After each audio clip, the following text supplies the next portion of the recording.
Olá, boa noite, sejam todos muito bem-vindos e bem-vindas ao Sinapse CL desta noite. Olá, César Calejão, tudo bem com você? Tudo bem, Robs, boa noite para a nossa comunidade linda, é isso aí, vamos lá. Vamos lá, comunidade, porque hoje o papo é bom. Vamos conversar com o Manuel Soares. Já vamos chamar o Manuel, Vamos aliás, lá. né? Vamos lá. Chamar porque, olha só, ele é pai de 6 filhos. É apresentador, multiplataforma, escritor, jornalista e ativista social.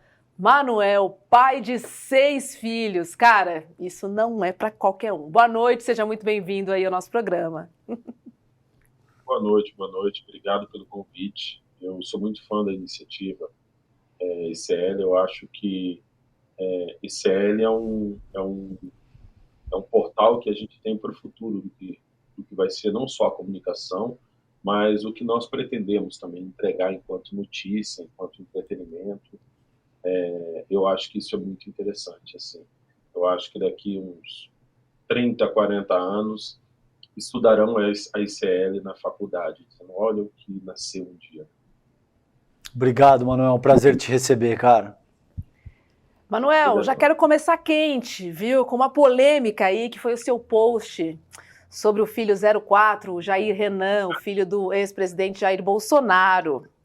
Você chegou a se retratar, né? Inclusive, depois de muitas críticas da comunidade LGBT, que eu faço parte. Queria saber qual foi a sua intenção em postar, eu vou abrir aspas aqui, ó. Você disse o seguinte: o desafio da comunidade LGBT agora é encontrar forças para defender Renan Bolsonaro, como muitos homoafetivos, deve ter sofrido com a homofobia do pai. Qual foi a sua intenção aqui, Manuel? Conta pra gente. Meu Deus do céu, primeiro que eu não imaginava que fosse dar toda essa polêmica. A intenção era ser irônico, né? Mas como eu escrevo muita coisa, escrevo muito texto, depois meu filho falou, se você estava fazendo ironia, tinha que colocar uns emojizinhos de zoinho para cima, umas coisinhas e tal. Mas acho que independente da minha intenção, eu sempre acredito que a maneira como o nosso receptor recebe a informação é nossa responsabilidade. E o que ficou muito nítido para mim foi que ninguém entendeu isso como ironia. As pessoas entenderam como se eu estivesse responsabilizando a comunidade LGBTQIA+, sobre a situação do Renan. E aí, obviamente, eu fui surpreendido eu levei as crianças para a escola, quando eu voltei ali por volta das 10 da manhã, um pouco antes de eu começar meus exercícios matinais, eu vi, e aí, obviamente, que eu tomei um susto, porque o negócio foi uma avalanche, assim, e tal. O susto que eu tomei, ele obviamente veio, mas não me gerou, assim, um pânico, porque eu já fui alvo de críticas e de cancelamentos muitas vezes na minha vida, né? Em diferentes cenários, diferentes contextos. A única diferença é que hoje o cancelamento ele é digital. E o que eu aprendi com o tempo, que ao invés de você combater ou de você questionar quem te cancela, é você pontuar a razão de quem te cancela. E se perguntar, essas pessoas, elas têm razão no que elas estão falando? E aí, a conclusão que eu cheguei é que sim, as pessoas tinham razão no que estavam falando por 2 motivos. Primeiro, porque o post foi de uma insensibilidade tremenda minha, fazer uma ironia num momento tão delicado quanto essa votação estúpida que aconteceu. Então, por mais que eu tivesse uma boa intenção de virar e dizer, olha, além de viver todas as dores dessa votação estúpida, a comunidade LGBT ainda precisa dar conta de refletir sobre o que fazer com Renan Bolsonaro, era esse o meu objetivo, falar de como os pesos acabam se sobrepondo quando você, às vezes, precisa pensar, defendo ou não o filho de quem me massacra. A minha intenção era puxar essa reflexão. Mas ser irônico nessa hora é de uma falta de sensibilidade sem limite. E, obviamente, que boa parte das críticas que eu recebi, por mais que não sejam direcionadas à minha falta de sensibilidade, é em decorrência. Então, levando isso em consideração, eu já parti do princípio, beleza, rolou um vacilo da minha parte nessa hora. E aí, quando você entende isso, você precisa reduzir. Aí foi muito legal que, obviamente, muitos amigos que convivem comigo me ligaram e disseram, olha, Manuel, existe um perfil, eles disseram para mim, você que não convive a realidade da luta LGBT, e não convive mesmo, convivo mais a realidade da luta racial e da luta pela batalha dos neurodiversos, você que não convive, existe um perfil de pessoa, que é aquela pessoa que ela é homossexual, que nem homoafetiva, ela é homossexual, e essa pessoa que é homossexual, ela muitas vezes ataca a comunidade LGBT. E ela ataca com a violência afetiva, com a violência reputacional e com a violência psicológica. E, ao que se parece, é o perfil do Renan. Uma pessoa que tem, sim, os seus desejos homossexuais, que ele tem essa homossexualidade dentro dele, fica muito nítido isso a partir do que apareceu, porém, ele lida com essa homossexualidade de uma forma controversa e perversa. Esse perfil de pessoa, muitas vezes, não pode ser a prioridade de defesa da comunidade LGBT.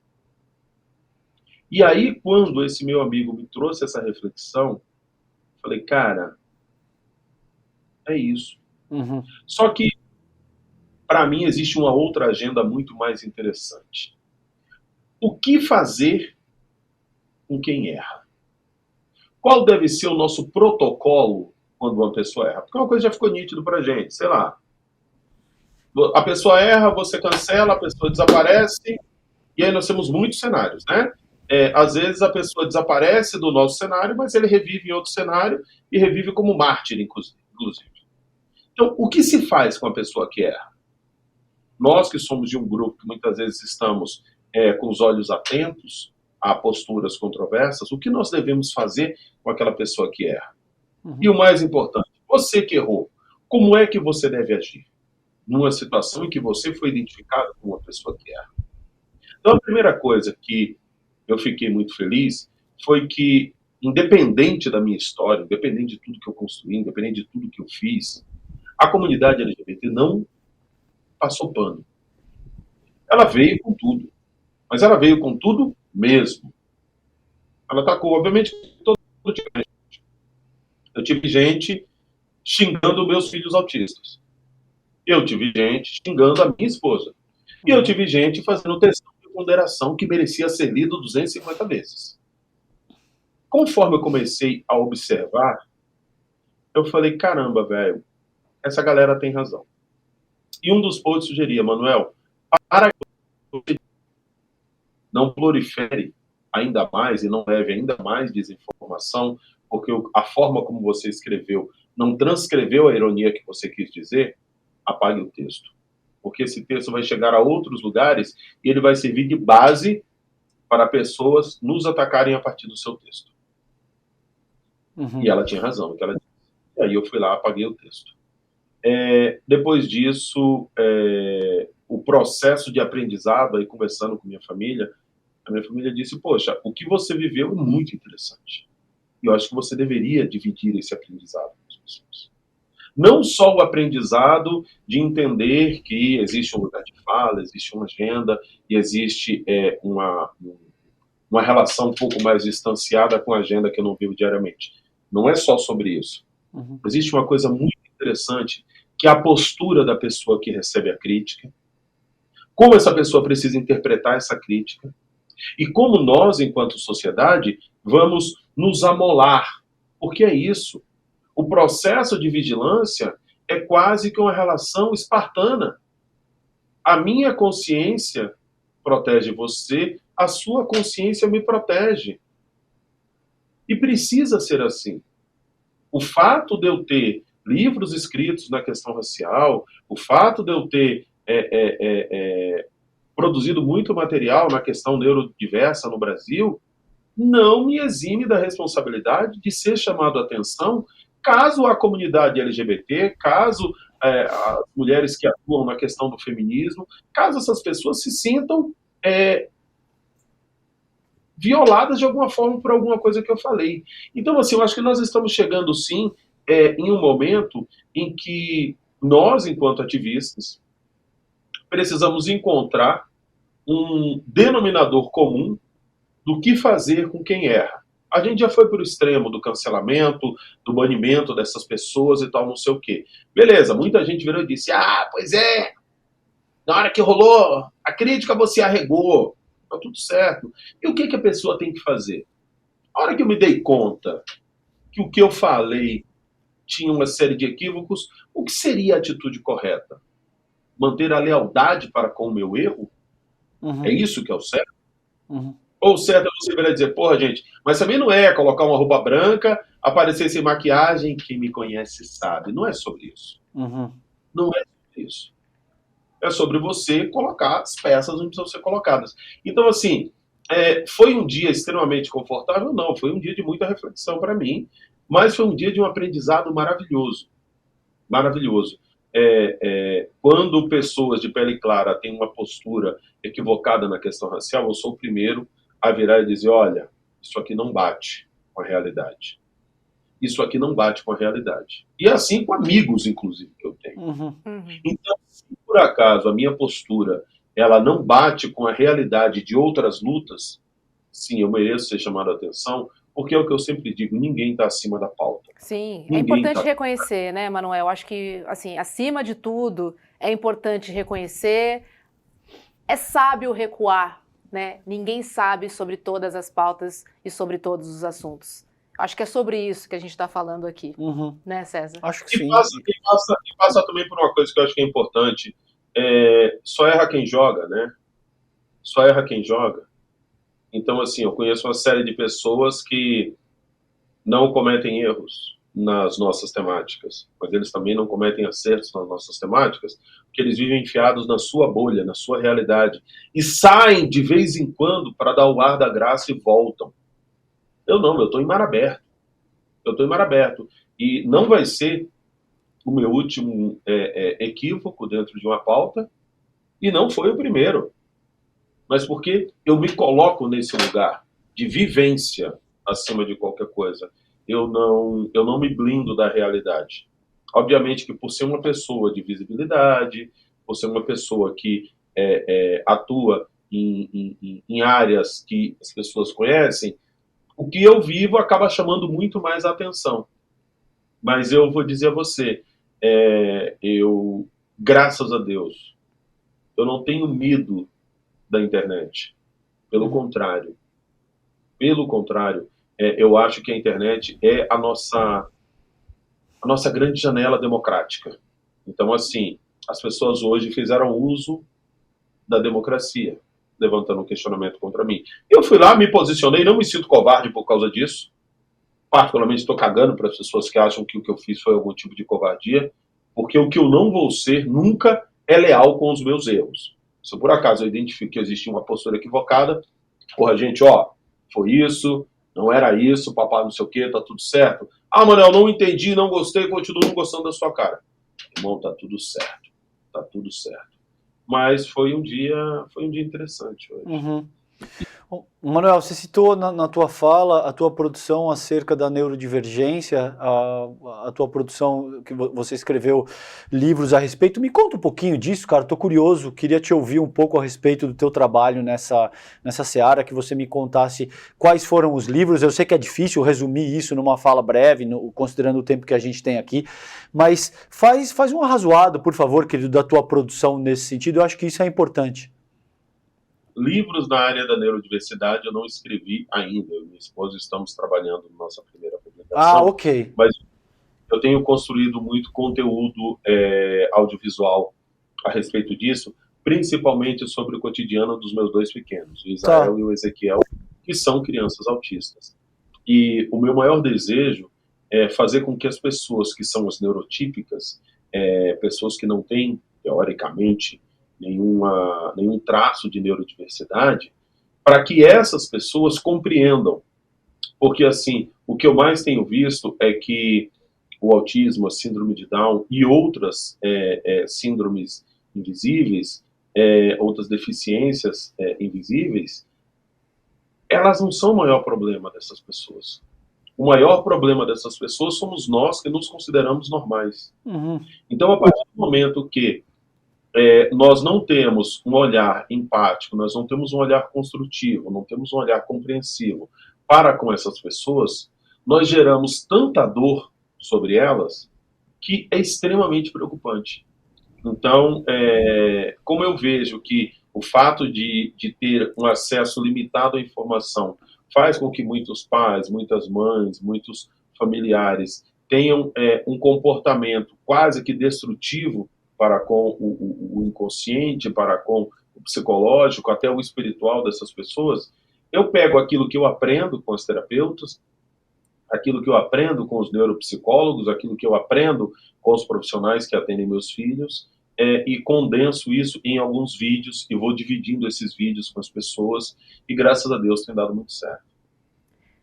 Manuel, vou fazer uma pergunta que a nossa audiência com certeza quer saber, né? Queria entender contigo. O que aconteceu nessa saída, hein?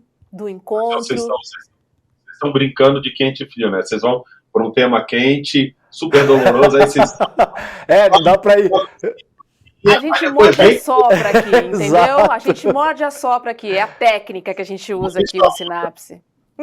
Maurício Arruda aqui ensinou vocês a fazerem isso. Boa. Conta pra gente, o que houve? Qual foi a treta? Cara, eu acho que fechou o ciclo, né, velho?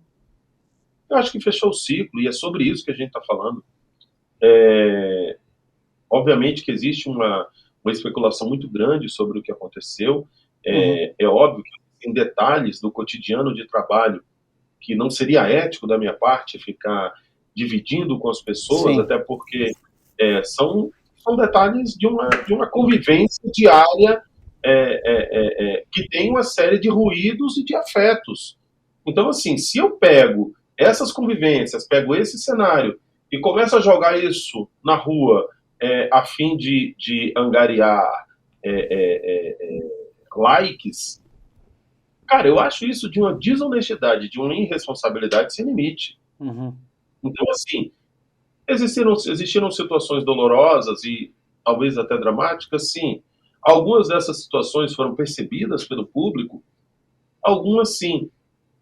Foram essas situações que determinaram o fim do ciclo? Acho que também, mas não foi só isso. Eu sou uma pessoa que eu produzo um padrão de comunicação, uma lógica de comunicação, um olhar sobre a comunicação que tem um limite quando falamos de TV aberta. Quando você fala de TV aberta, você está falando numa janela tão grande que, dependendo do que você fala, quebra o vidro daquela janela. Por quê? Porque você está falando com um universo muito grande de pessoas. Você entendeu? Então, assim, vocês no ICL, por exemplo, têm certas liberdades de fazer determinados comentários, determinadas críticas, que o jornalista da TV Globo não tem. Por exemplo, Manuel? Uma questão política, por exemplo, um posicionamento que vocês têm sobre o antigo governo, que vocês estão à vontade em poder expressar a opinião de vocês. Certo. Porque o cenário que vocês estão comporta isso, a plataforma que vocês estão comporta isso. Dentro de uma emissora grande como a TV Globo, como a SBT, como a Record, muitas vezes esse posicionamento não comporta, acima de tudo, por conta da identidade da plataforma. É do jogo. É por isso que a diversidade no aspecto de plataformas é tão importante. É por isso que é necessário. Uma entrevista como essa que nós estamos fazendo aqui, talvez não coubesse numa janela da TV Globo. E está tudo certo. Então eu acho que existe, obviamente, um fetiche em tentar encontrar um calcanhar de Aquiles na relação, ficar citando meus colegas de trabalho e encontrar... Beleza, eu entendo isso muito bem. Eu só não participo disso como as pessoas gostariam que eu participasse, cara, porque o dia tem 24 horas, eu prefiro gastar ele construindo coisa para mim que tentando destruir as coisas dos outros. E aí, a minha mãe, ela é uma mulher muito sábia, assim, muito inteligente. E ela disse uma coisa muito importante para mim em um determinado momento da minha vida. Ela diz que quando uma cobra te pica, você vai lá tomar o soro para curar o veneno da cobra, ou você sai correndo atrás da cobra para perguntar para ela por que ela te picou.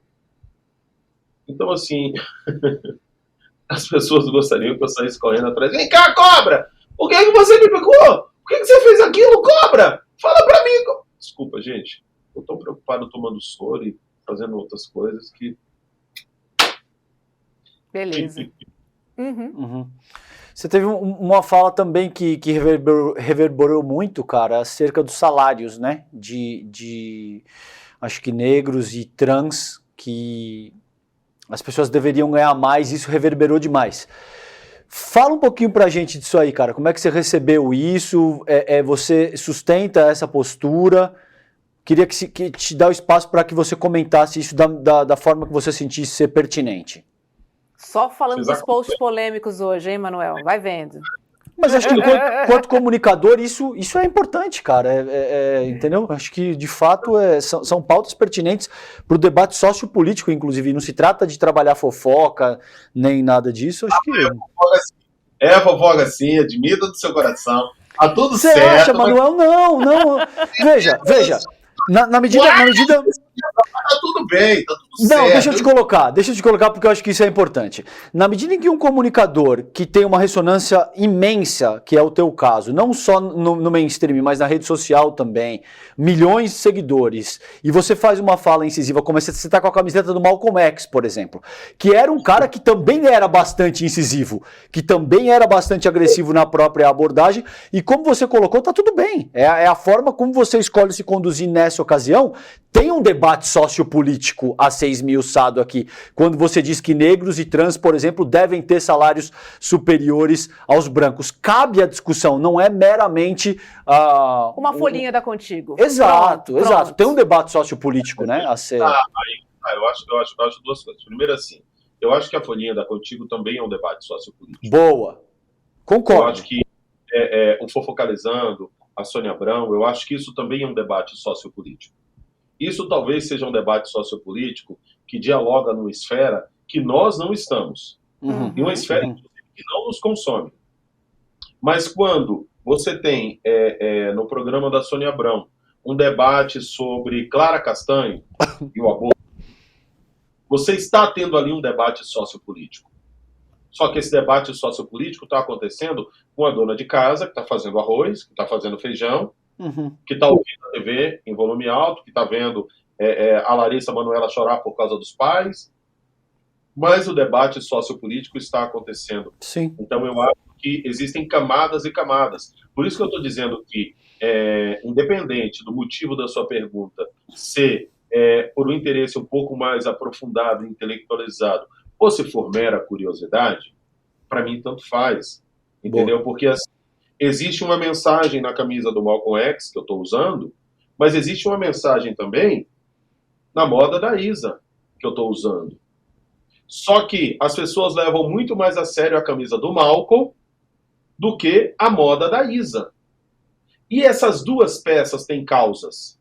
Essa aqui é uma causa extremamente importante, que é a causa da Isaac, que precisa ser observada. E o Malcolm trazia as suas. Então, eu acho que nós precisamos, acima de tudo, entendermos a transversalidade dessas relações comunicacionais e desses lugares de discurso, muito mais do que a relação piramidal.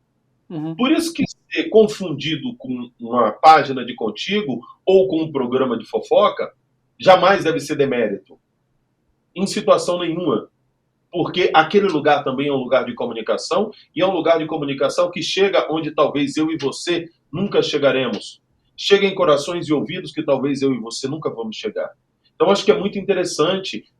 Eu, por exemplo, acho que o ICL deveria ter um programa de fofoca. Eu acho que o ICL deveria ter um programa de fofoca. É fundamental. Porque, na boa, quem não gosta de uma fofoca? Todo mundo gosta de uma fofoca. Eu, quando deito com minha mulher, tá louco. O que a gente fala é da vida dos outros. A gente fica falando sobre Foucault, a gente fala mal dos outros. E eu sei que os outros ficam falando mal da gente. E tá tudo certo. Vamos lá, respondendo sua pergunta. Boa. Acabou meu café, gente. Quando acaba o café, eu fico chateado. Fica não, Deixa eu fica ver não. Deixa eu perguntar aqui se alguém em casa me traz café. Meu Deus, em casa eu preciso trazer café. Tá, traz café. O que eu acredito? Quando eu fiz essa afirmação, que é uma afirmação, sim, muito polêmica, muito custosa, é uma afirmação que, obviamente, me custou o ataque de vários haters, né? E eu estou vivendo vários ataques simultâneos e tal, e eu tenho uma leitura também sobre esses ataques e o porquê desses ataques. No pelourinho digital, eu sou um corpo matável, e as pessoas não compreendem por que eu não morri ainda. Fala, pô, a gente bate nessa desgraça, ele continua vivo, continua ganhando seguidor, continua ativo, o que está acontecendo? E continuam batendo. Alguns acreditavam que eu sobrevivia por causa da blindagem da Globo. Aí agora eu saí da Globo e continuo não morrendo, e eles falam, vem cá, gente, essa desgraça é o que? É o John Wick da internet? Então, assim, eu sei que rola um pouco disso, mas vamos lá. Primeira coisa é o seguinte, existiram diversas barreiras que comprometeram o processo de desenvolvimento de determinados grupos sociais, entre eles os negros, entre eles as diversas camadas da comunidade LGBT, que levou muitos negros para a marginalidade, que levou muitas pessoas da comunidade LGBT para a prostituição. Ou seja, eles comprometeram o desenvolvimento familiar, porque quando existe uma lei que proíbe o meu bisavô de ir para a escola, o meu bisavô, ele teve o desenvolvimento dos seus descendentes comprometidos. E quem tomou essa decisão foi o Estado. Tomou essa decisão foi o Estado. Quem impediu que o meu povo tivesse terra em 1850 foi o Estado que produziu uma lei sobre isso. Quem adotou políticas eugenistas na estrutura social foi o Estado. Se o Estado tomou essas decisões, se foi o Estado que tomou essas decisões, por quê? Por que cargas d'água o Estado não conserta o que fez? O objetivo de quem fez o processo de invasão e colonização no Brasil era ter aqui um braço da Europa. Isso é muito delicado. Eu e a minha colega que estamos, nesse momento, conversando, seríamos comprados por R$400 no centro de São Paulo. Eu ainda teria que fazer filho nela, mesmo ela sendo uma pessoa homoafetiva, eu teria que fazer filho nela para ele ter filhotes de negros para vender. E nós estamos falando de 130 anos atrás, não é nada. É o bisavô de muita gente que está nos assistindo. Então, além do Estado ter sido quem perpetrou essa maldade, nós tínhamos também membros da sociedade, como universidade, estudiosos, empresários, corroborando com essa política eugenista, atestando e contribuindo. E aí nós temos nomes que dói muito na história do Brasil. O Brasil entender que Monteiro Lobato era eugenista, que Monteiro Lobato acreditava que precisava haver uma limpeza étnica. Esses dias eu estava falando com minha esposa, a gente foi ver no aparelho de educação dos meus filhos autistas, tinha o sítio do Pica-Pau Amarelo. Os personagens, eu queria aprender a falar o nome. Eu fui obrigado a dizer para a terapeuta, poxa, tira aí, porque aqui na minha casa ninguém consome Monteiro Lobato. Determinação familiar. Então, assim, se o Estado e a estrutura social alijou essas pessoas do seu processo de desenvolvimento, inclusive econômico, nada mais justo que o Estado e a estrutura social devolva a essas pessoas o mínimo de possibilidade de se desenvolver econômica e socialmente. Só que quando nós falamos de reforma agrária para a comunidade negra, não tem base. Gente, a gente não consegue fazer reforma agrária para a comunidade indígena. Nós temos aí o marco temporal, que é esse absurdo que o Lula vai ter que se virar para resolver. E é uma coisa relativamente recente. Ah, Manuel, mas por que é tão difícil falar disso? Porque ninguém quer admitir que Rui Barbosa, que nós aplaudimos pra caramba, em 1892, queimou documentos relacionados à escravidão. E fez com que o meu avô, o meu bisavô, o meu tetravô e o tetravô da minha colega não tivesse um nome africano que possibilitasse uma exigência de ação judicial para nos entregar um pedaço de terra. Ou seja, e essa liminar ela saiu do Estado vigente naquela época. Do Estado vigente naquela época. Então, é muito mais confortável me colocar como radical. É muito mais confortável me colocar como radical. E uma das falas que ofendeu muitas pessoas foi que eu disse: nós temos que pensar na redistribuição de privilégio. Não, nós temos que acabar com os privilégios. Acabar com os privilégios agora que tem a possibilidade da gente receber, né? Agora, né? É igual o refrigerante. Quando não tinha a menor possibilidade de eu tomar um refri na minha mesa, refrigerante era tudo certo. Agora tem a possibilidade de eu tomar refri na minha mesa. Gente, vamos tomar água porque refri faz mal. Sério, na minha vez? Na minha vez? Realmente vocês querem dizer isso? E aí a galera acha que... Maria de Nora, as pessoas querem dar oi para você. Não, é só para você mostrar. Quero mostrar para vocês a minha excelentíssima senhora. Maria de Nora, a câmera tá ali. Ó. Vem aqui, meu amor. Olá. Essa, gente, é Maria de minha prazer, vida. boa noite. Eles estão... Momento coração. Um beijo pra você. Beijo, beijo. querida. Obrigado, amor da minha vida. Então, assim, tá, meu amor, já tô terminando. Então, assim, eu acredito que quando o João me fala de Paulo, eu sei muito mais sobre João do que sobre Paulo. Eu acho que as pessoas, elas trazem, sim, críticas com relação aos meus posicionamentos, porque os meus posicionamentos batem, muitas vezes, em questões delicadas sobre elas. E, por exemplo, o que aconteceu comigo hoje foi exatamente o que eu faço com as pessoas. Eu acho que a diferença é que, com que aqueles que me criticaram, eu decidi aprender. Eu decidi aprender com aquelas pessoas que me criticaram hoje na internet. Mas as pessoas, elas não estão dispostas, ou pelo menos a maioria das pessoas, não estão dispostas a criar um processo de aprendizado quando nós falamos de dinheiro nesse país. A gente tem um falso discurso de meritocracia. A gente tem um falso discurso de democracia racial. A gente tem um falso discurso de democracia de gênero.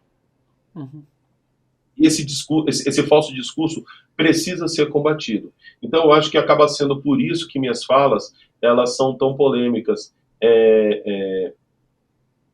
Gente, eu já passei por muita coisa na minha vida, velho. Eu não tenho nem tempo para ficar tendo medo. Já tive arma engatilhada na minha cabeça, que a arma engasgou e eu sobrevivi. Quem já passou por esse tipo de coisa, na boa, talvez eu não tenha tanto medo de hater assim. O meu maior medo... O que aconteceu nessa ocasião? Não tenho como não te perguntar isso, uma vez que você traz isso à baila. O que aconteceu nessa ocasião? Um dia nós teremos a nossa segunda edição dessa entrevista e a gente conta sobre isso. Mas se você me perguntar qual foi o meu maior medo de vida, cara, foi o dia que meus filhos saíram do portão sem que a gente visse. Sim. Então, assim, os meus medos, eles estão muito mais relacionados à minha família do que à minha reputação. Porque isso, para mim, está muito bem dividido na cabeça. Mas você não acha que está tudo muito relacionado, Manuel? A sua reputação e também a proteção à sua família? Cara, reputação é o que os outros pensam sobre mim. Então, que pode afetar a sua família, né? Mas aí, velho, aí eu vou fazer o quê? Eu vou realmente me eximir da minha responsabilidade? Eu vou realmente fazer isso? Eu vou realmente ver situações de desrespeito acontecendo e vou fazer de conta que não vi? Esse seu posicionamento é uma luta? Seria dessa maneira que você encara, enfim, os seus posts, os seus comentários, as suas opiniões sobre diversos assuntos? Seria a sua forma de lutar pelo que você considera justo, pelo que você considera ideal? Cara, eu não sei responder essa pergunta para você, até porque isso rola de uma maneira muito natural. Para mim ir lá e fazer o comentário que fiz é como sentar e tomar uma xícara de café, velho. Isso acaba rolando de maneira muito natural. Eu nunca presumo, eu não faço coisa para caçar like. Para mim, o que eu tô falando são coisas absolutamente naturais. E eu realmente, pelo pouco que eu assisto de vocês, eu acho que vocês até concordam com algumas coisas que eu falo. Então, assim, às vezes eu me espanto como as pessoas ficam bravos e se ofendem. Eu falo, mas onde é que tá o absurdo todo desse jogo, assim? Tipo, o Manuel foi... Você entendeu? Então, assim, é importante nós entendermos que o último governo, ele alimentou uma ideação social que é muito perigosa. É muito perigosa. Manuel, mas você não acha que você está colocando a sua família em risco? Às vezes eu acho que sim. Às vezes eu acho que sim. Por isso que, sei lá, o carro que leva meus filhos para a escola é um carro blindado. Sim. A minha casa tem 28 câmeras. Que eu quero a proteção da minha família. Eu quero que eles sejam felizes. Eu também não obrigo eles a seguirem as coisas que eu falo, não. Mas eu não consigo afirmar a vocês de maneira categórica que o que eu estou fazendo é uma luta heróica. Cara, sei lá, não é sobre isso, tá ligado? O que eu estou tentando fazer, velho, cara, exercer meu direito de falar o que eu penso. E olha que eu vou dizer para vocês que boa parte das coisas que eu penso eu não falo. Boa parte das coisas que eu penso eu não falo. É que como eu passei muito tempo debaixo da agenda da Globo, que obviamente por uma questão contratual eu não poderia utilizar as outras plataformas profissionalmente, porque o meu contrato com a Globo era esse, que a minha plataforma, minha exclusividade determinava que a minha principal plataforma de comunicação era as plataformas da Globo. Hoje, por exemplo, as pessoas estão começando a ouvir o que eu penso sem sem aquele processo de acordo que eu tinha com as plataformas Globo. Que, obviamente, você está dentro da plataforma da Globo, você recebe um salário para cumprir o que você acorda com eles. Beleza, hoje eu posso virar e posso... eu não sei se eu estivesse na Globo, se eu poderia estar dando uma entrevista para o ICL. Sim. Eu teria que passar por um processo de consulta, conversar com os meus gestores, apresentar a pauta, explicar qual era, e aguardar a autorização deles se viria ou não essa entrevista. Por mais que seja dito, não, você tem liberdade de falar com quem você quiser. Mas a gente sabe que você, por uma questão de boa vizinhança, você vai lá e faz essa negociação dessa conversada. Hoje eu não preciso fazer isso. Hoje eu sempre digo, beleza, eu quero falar com eles e vou falar. No dia que eu recuso dar entrevista para outras pessoas. Então, assim, e eu entendo também que parte das pessoas dos movimentos em que eu atuo não se conectam ao meu olhar. Gente, eu acho que é exatamente sobre isso. Existe uma diversidade também. Não é porque eu e ela somos pretos que nós somos obrigados a pensar igual. Claro. A gente não vai pensar igual, a gente vai pensar diferente. Então eu acho que é delicado, às vezes, para mim, ser rotulado, como às vezes eu sou rotulado, mas, cara, eu tô nadando no mar aberto. Vamos lá, vamos seguir a vida, entendeu? Ô Manuel, e conta um pouco da tua história, indo um pouco mais lá para trás, o que as pessoas ainda não conhecem do Manuel Soares, como é que você se formou comunicador, o que te marcou nessa tua jornada? É fácil de perceber pelo teu léxico e pela forma como você se conduz, que você é um cara que lê muito, eu suponho, tá? Não sei se eu tô errado, mas me parece que você é um cara que lê muito. Conta um pouquinho da tua história, cara, e como é que você se constituiu comunicador? Cara, eu acho que eu fui formado por um conjunto de encontros sociais, né, cara? Porque, de um lado, eu sou uma pessoa auditiva, né? Então, apesar de eu trabalhar com visual, eu sou muito mais auditivo. Eu tenho vinil aqui do meu lado, um monte de vinil, eu tenho discos, CDs e tal, porque eu me alimento intelectualmente através da música. Obviamente que a música me levou para os livros, e aí eu comecei a consumir muitos livros. Por outro lado, Eu sou um cara muito alimentado pela rua e pela convivência, pela percepção das pessoas. Você me entendeu? E isso me faz muito bem também. É você sentar na feira, conversar com um cachaceiro, você sentar na Cracolândia, conversar com uma pessoa que acabou de ter uma crise por causa de um AK que ele usou, e você viver isso, e você ter esse contato com o vivo da história, você me entendeu? E isso é uma coisa que sempre me fez muito bem. Mesmo quando eu estava ali no auge da Globo, cara, eu sempre, por exemplo, andei na Cracolândia. Eu ia na Santa Efigênia comprar meus equipamentos, passava lá na Cracolândia, comprava cachorro-quente, sentava com os caras. E sim, eu estava apresentando o encontro, eu era apresentador. E eu estava sentado lá na Cracolândia com os caras, comendo cachorro-quente. Mas não era com a intenção de fazer média, de ser o cara da Globo que vai para a Cracolândia. Era para que quando eu tivesse que falar sobre aquela realidade, eu conhecesse o cheiro daquela realidade. Uhum. E isso para mim sempre fez muito bem.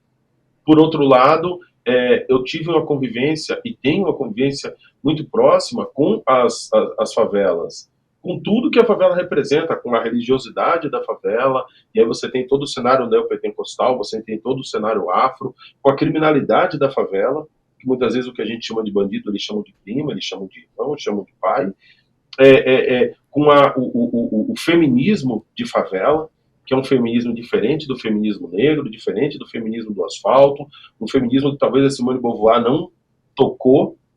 No máximo, Lélia Gonzalez se aproximou desse feminismo, e se aproximou muito bem, inclusive, Jamila Ribeiro também. Então, assim, os meus professores de comunicação são as pessoas, são os nossos poetas, porque quando você ouve Um Homem na Estrada, você está ouvindo um longa-metragem, muito bem roteirizado.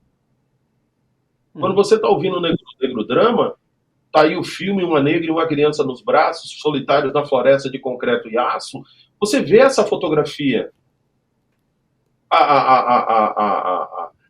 O abstrato de o que é clara e salgada, entendeu? Cobre um olho, pesa 1 tonelada, tem sabor de mar, pode ser discreta, inquilina da dor, morada predileta, na calada ela vem, refém da vingança.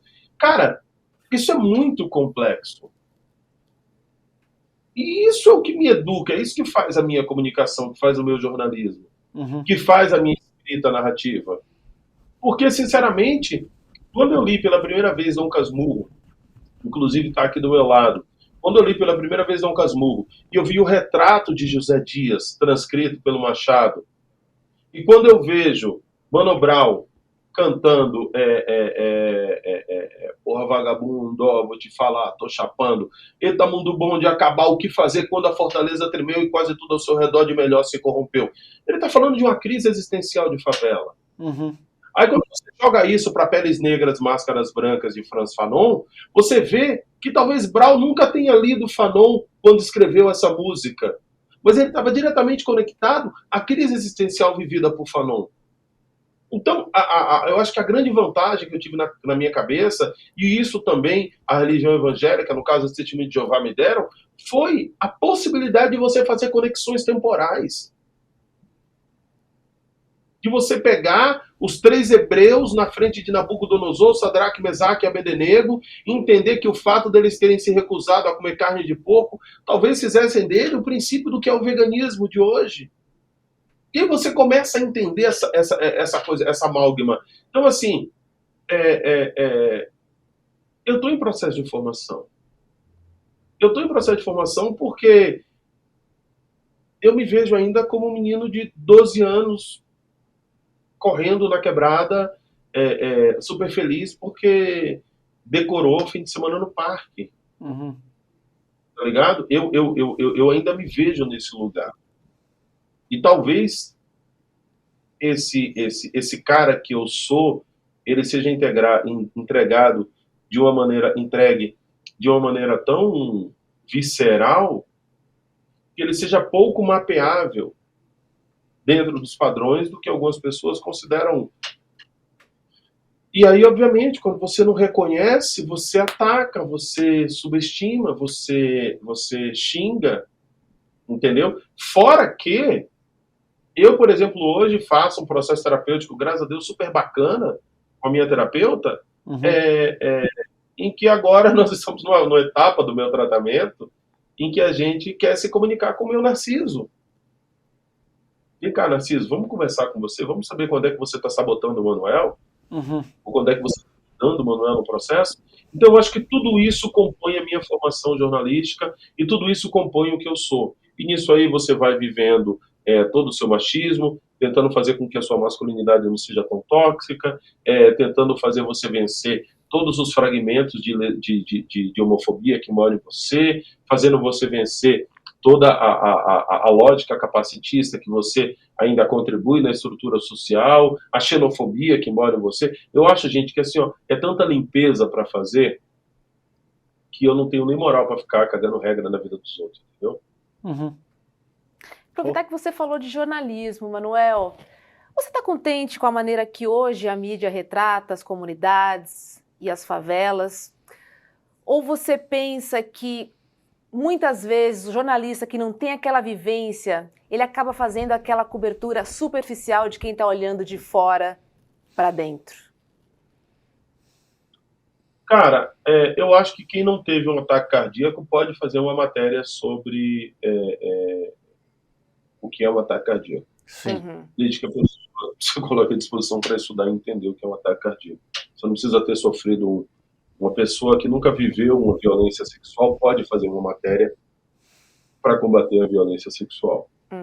Então, eu não parto do princípio que a pessoa precisa ter vivido aquela situação, e eu acho que em muitos casos, isso é um amadurecimento que eu tenho hoje, as coberturas que eu fiz na área da periferia e na área da violência, ela não foi uma cobertura tão completa, porque as minhas vivências e os meus traumas me limitaram a ver outros olhares daquele contexto. Então, se nós não tomarmos cuidado, a nossa vivência, ela não lapida o nosso olhar, mas ela contamina o nosso olhar. Mas isso, cara, você precisa ter, cara, um desprendimento e uma maturidade jornalística muito grande para chegar nesse lugar. E aí você chamar o seu colega que cresceu dentro do condomínio, que leu Trotsky no ar-condicionado, virar para ele, vem cá, o que você acha disso aqui?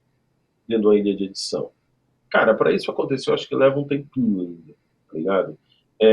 Hoje, eu acho que o jornalismo voltado para a periferia e para as favelas, ele está sendo muito perigoso. Muito perigoso. Porque até 10 anos atrás, nós tínhamos uma realidade de identidade jornalística nas redações, que era aquela pessoa que acreditava que o jornalismo ele tinha que falar verdades. Ele tinha quase que um esquerdismo naturalizado na sua redação, que questionava, que impunha, que estava acima dos interesses de poder. E ele dizia, não, nós somos o sentinela da sociedade. A nossa função é ficar em cima do muro com o binóculo olhando mesmo. Nós tínhamos esse lugar do jornalismo anteriormente.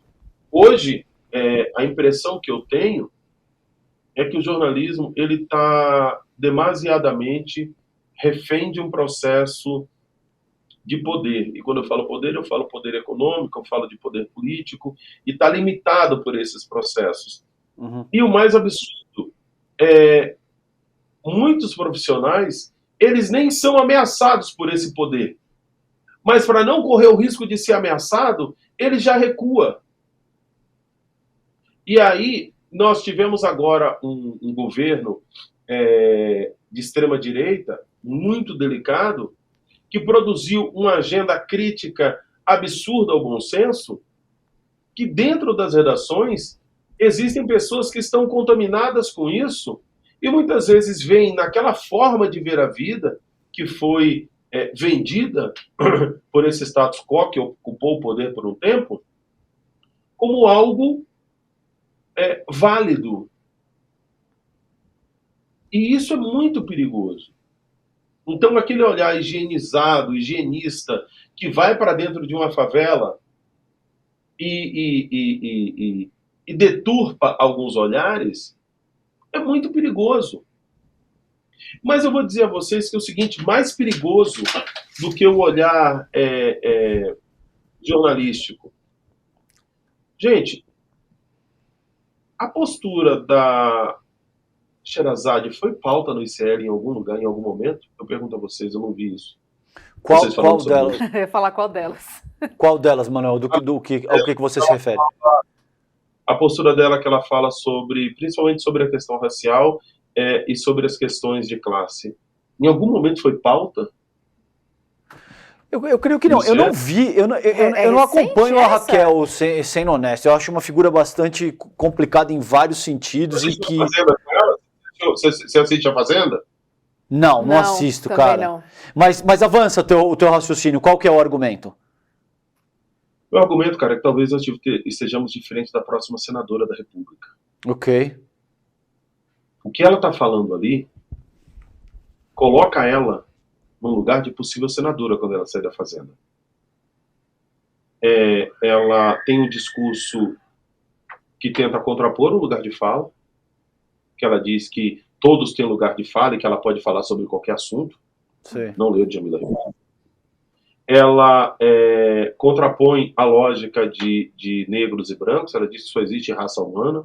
Uhum. Pautas que nós já vencemos há muito tempo, estão ressuscitadas na fala dela e aplaudidas nos perfis de fofoca.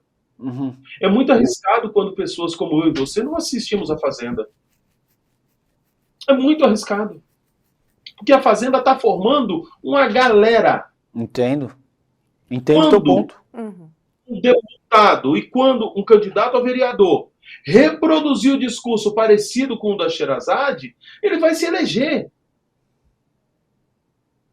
E é um discurso de direita. Mas nós não assistimos porque é muito popularesco pra gente. Mano, nós temos que assistir a Fazenda. Nós temos que assistir o Big Brother. Sim. Nós temos que ter um olhar para essas coisas, porque são essas coisas que estão pautando a grande massa da sociedade. E vamos ser bem sinceros, a Fazenda é muito mais assistida que o ICL. Por mais que o ICL seja bom pra caralho. E se nós não nos dermos conta disso, nós vamos continuar envelopados na nossa realidade, pregando para convertidos, enquanto essa galera está indo para a massa. E nós estamos subestimando um processo de alienação que acontece. Eu fico muito preocupado com esse... minha esposa Maria de Norá veio aqui de novo, gente, dizendo que eu preciso correr. O papo tá tão bom, Maria de Norá, deixa eu continuar conversando com eles. Ela vai, vocês não estão vendo, mas ela tá sentada aqui na frente para ficar me dando pressão, gente. Mulher é fogo. Deixa eu endereçar esse teu ponto, porque eu acho que é extremamente pertinente, cara. Eu entendo o que você está colocando.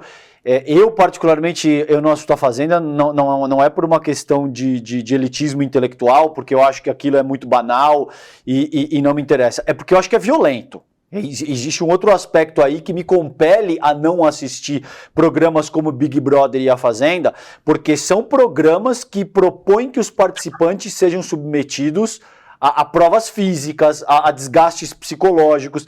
Então, eu entendo o teu argumento, eu acho que é super pertinente, você tem razão. Ali pode estar toda uma estrutura societária que deve ser compreendida. Sim. Mas esse tipo de formato específico de programa me agride. Eu não gosto. Eu não gosto de ver um cara pendurado num carrossel que ele fica girando 14 horas e que ele começa a colapsar e ter delírios, porque eu acho que isso é violento, entende? Mas eu acho que o teu ponto é muito válido. Quem tá recebendo lá em casa, para ele é só uma mudada de botão.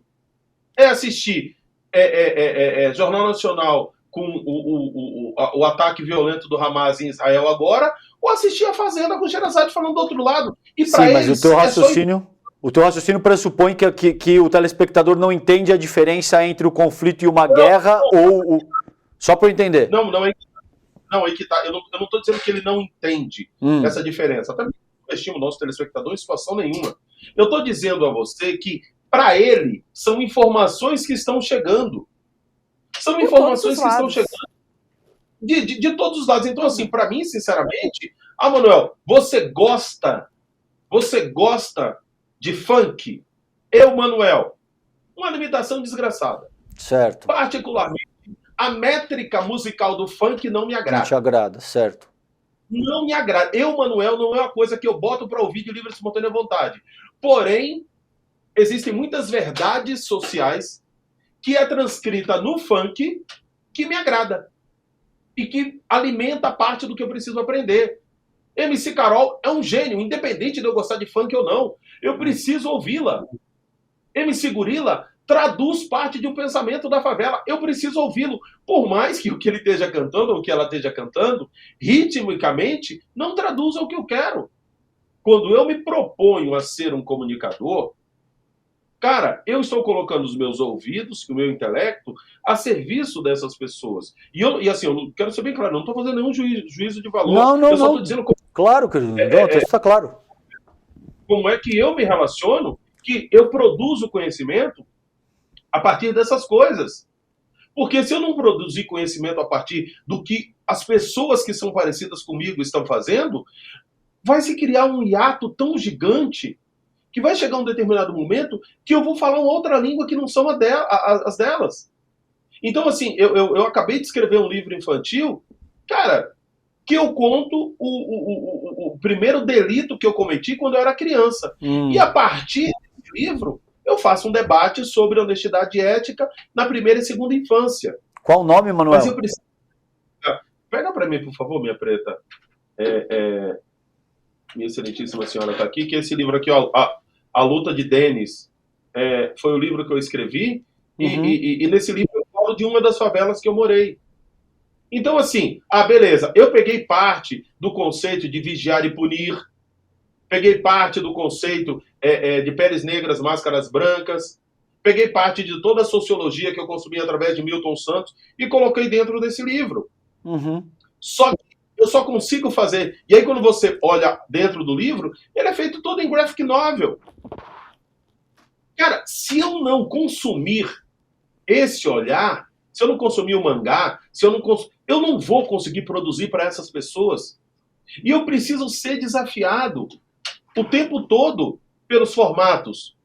Eu levei, cara, mais ou menos uns 8 meses para me acostumar com essa nova lógica do rap que a galera tá fazendo agora, que antigamente era boom bap, agora como é que eles fazem, meu irmão? O trap. O trap. Eu tive uma resistência danada com o trap. Hoje eu consigo ouvir.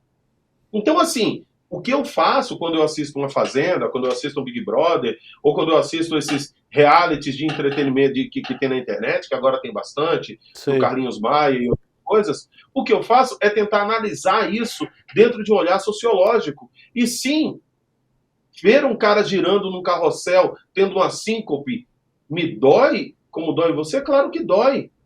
E aí nós estamos falando sobre a naturalização da violência. Isso. E isso é pauta para o ICL. Concordo. Isso é pauta para termos um programa onde nós debatemos isso. Tá ligado? Onde você vira e fala, vem cá, gente, beleza, é isso mesmo? É isso que eu vou para o cara ter uma casa reformada, ter um carro reformado, eu preciso fazer uma pessoa que não tem perna dançar moonwalk num sábado às 3 da tarde na televisão? É justo eu fazer isso? É justo realmente? Porque tem algumas críticas, cara, que nós temos que fazer. Vem cá, porque... E, assim, eu tô falando porque eu já disse pro viúvo dele, falei, eu fiquei muito feliz com a Lei Paulo Gustavo. Muito feliz com a Lei Paulo Gustavo, até porque eu conheci o Paulo. E eu acho que essa lei traduz o sentimento que ele tinha com relação à arte. Adoraria também ver a lei do Jorge Lafon. Adoraria ver a lei Jorge Lafon. Uma lei que respeita e que valoriza a arte das pessoas homoafetivas negras de periferia. Adoraria ver essa lei. Mas por que é tão mais fácil você colocar em prática a lei Paulo Gustavo e não é tão fácil você propor a lei Jorge Lafon? Porque existem valores. Existem valores. Então, assim, são essas visões de mundo que, para mim, é tão natural quanto tomar café, que gera tanta discordância. E talvez essa entrevista começou com vocês gostando muito mais de mim do que vocês estão gostando agora. E que talvez quando a entrevista acabe... Não, Manuel. Não. Veja, Fala, querido, desculpa. Eu entendo isso. Eu entendo se esse sentimento vir. Porque às vezes até minha esposa vira e fala que cara mala. Mas eu vou fazer o quê, velho? Eu juro que eu não me programo para ser assim. Não, e veja, eu e a Roberta, o Manuel, a gente se orgulha muito da discordância, da divergência. O Sinapse é um lugar de debates abertos, no qual a gente não fica levantando a bola para o entrevistado cortar. Se você pegar outras entrevistas, divergências, até às vezes um clima um pouco mais quente, né, Rô? Isso acontece de forma reiterada, cara. Então a questão é óbvio, é um debate genuíno, a gente está construindo conhecimento junto, nem sempre as visões são convergentes, como você muito bem colocou, às vezes dentro de uma única luta a visão não é convergente. Então, não tem absolutamente nada disso, cara. Você está se colocando, está se conduzindo de uma maneira absolutamente respeitosa e está colocando a tua visão, aquilo que você acha pertinente, o que você discorda. O objetivo precípuo do programa é esse, Manuel. E você está aberto, né? Você está sendo respeitoso e você está colocando as suas ideias, Manuel. Né? O nome do programa é Sinapse, né? Exato. Muito obrigada por compartilhar de uma maneira tão transparente com a gente o que acontece aí dentro da sua cabeça. Exatamente esse é o objetivo do programa. A gente quer conversar, a gente quer discordar, a gente quer concordar, mas principalmente refletir. Esse é o nosso objetivo aqui. Eu digo a vocês que vocês precisam fazer uma sinapse com Maria de Norá, minha senhora. ela a gente tá na internet, a gente pode falar algumas coisas, né? Ela é foda, assim, ela muitas vezes consegue falar essas coisas que eu falo, essas coisas que eu penso, de uma maneira muito mais palatável. Eu acho que Maria de Norá é a melhor versão de mim. Eu não estou falando que ela está aqui na frente, não. Para mim, o que eu gostaria era que ela sentasse aqui do lado e que eu abrisse o microfone para ela. Sim. Mas eu sei que se eu falar para ela fazer isso, ela vai me pegar depois, entendeu? Ela iniciou aqui que é para eu parar de falar e para eu correr. A gente marca um próximo papo com o casal. É isso. Tá bom? Fica combinado assim? Porque nós apresentamos o Bombom juntos. Então, boa, Manuel. Pronto, a gente marca um próximo papo com o casal.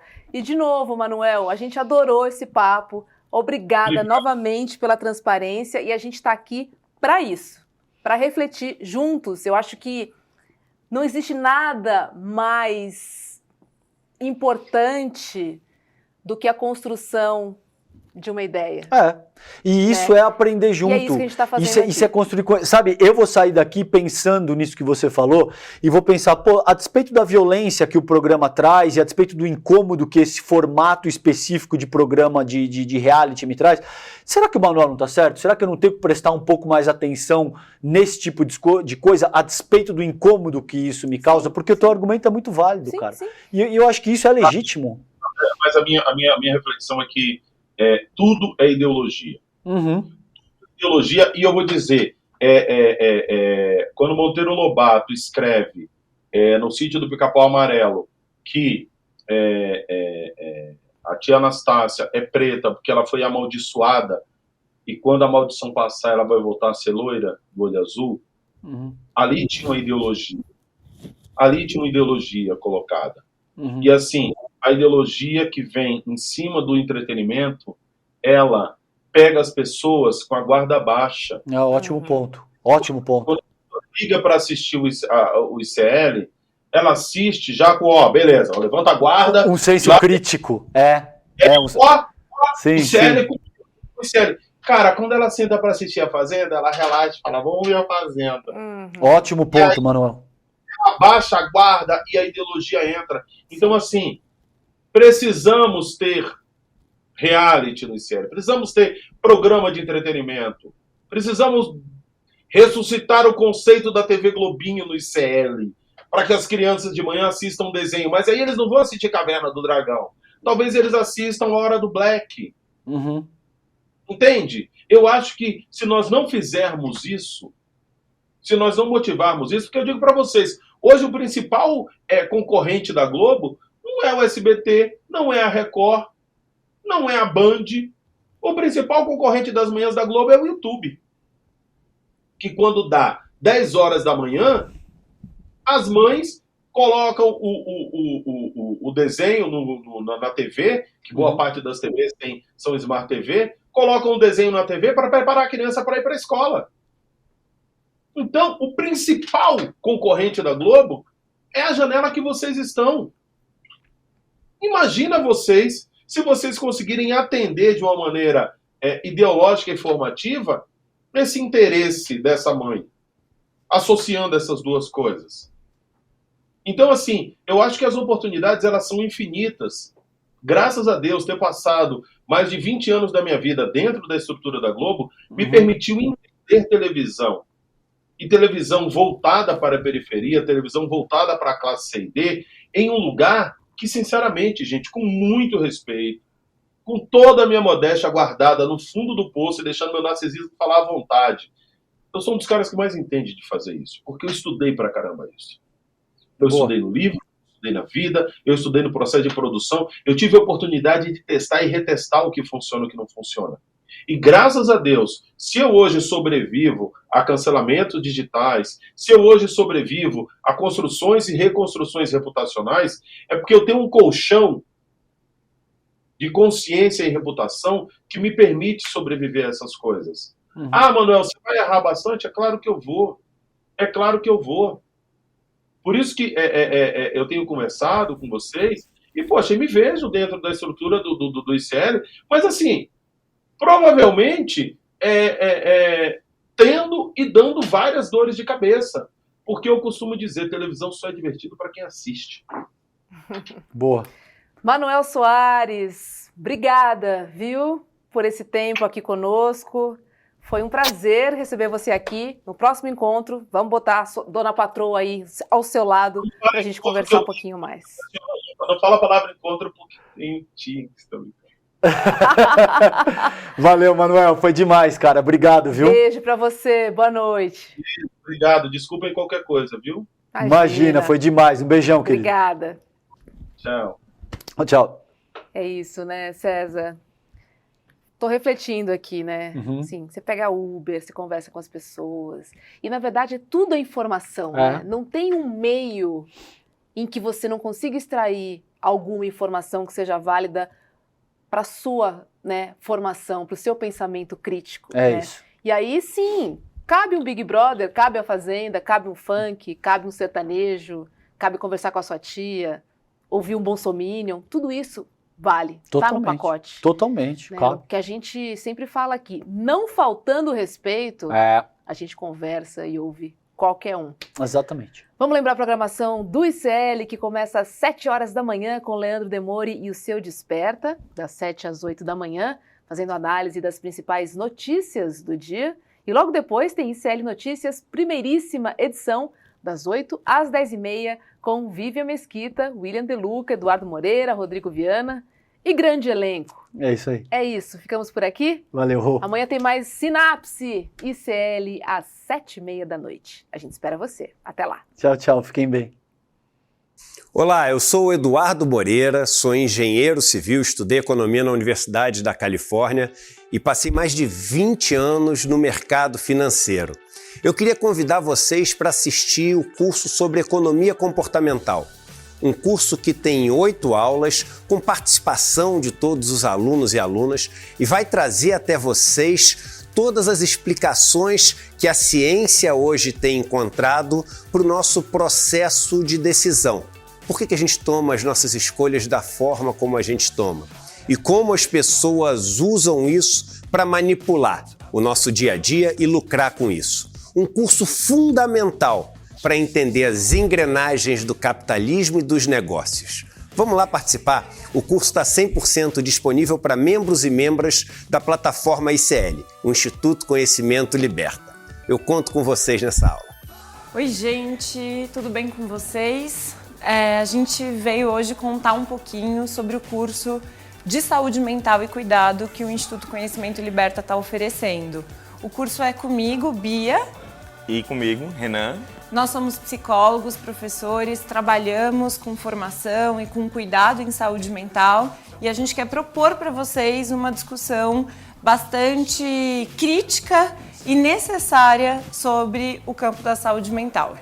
Nesse curso da gente, que faz parte dos mais de 200 cursos do Instituto Conhecimento Liberta, a gente vai pensar sobre as questões da saúde mental, para além da loucura, para além do adoecimento, para além da psicopatologia, pensando questões como direitos humanos, gênero, raça, classe, sexualidade. Então, venham juntos e juntas discutir com a gente.